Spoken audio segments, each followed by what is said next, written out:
في ايوه احسن. طب نقول ده يمكن يكون شافي. لو كان شافي طيب لو كان شافي بعديها هنتكلم. في مشروع بيان باسمنا جميعا هقراه عليكم، لو موافقين بننشره. بسم الله الرحمن الرحيم. تعلن جموع الفنانين بالنقابات الفنية الثلاثة: التمثيلية والسينمائية والموسيقية، في وقفتهم يوم الاثنين الموافق 26/11/2012 عن رفضهم التام للإعلان الدستوري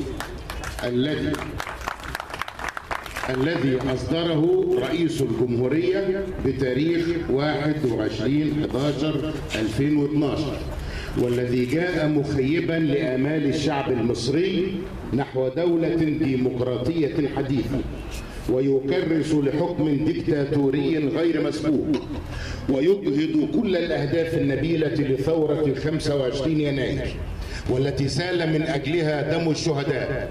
فلا عيش ولا حرية ولا عدالة اجتماعية ولا كرامة إنسانية في ظل التسلط والديكتاتورية.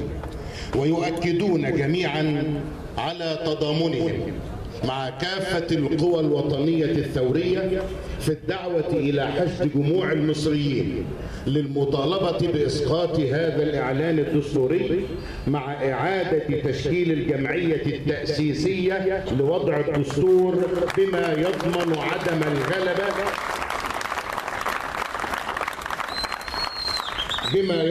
عدم الغلبة لجماعة أو فصيل أو تيار، ويضمن أيضا تمثيل كافة قوى وفئات وطوائف المجتمع.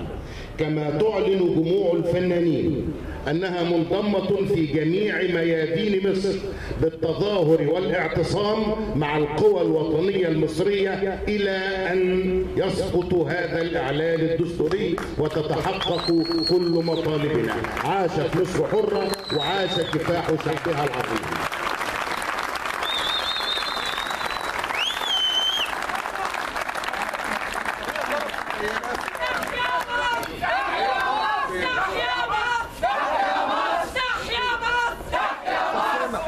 مش انا عندي تعليق قبل التصويت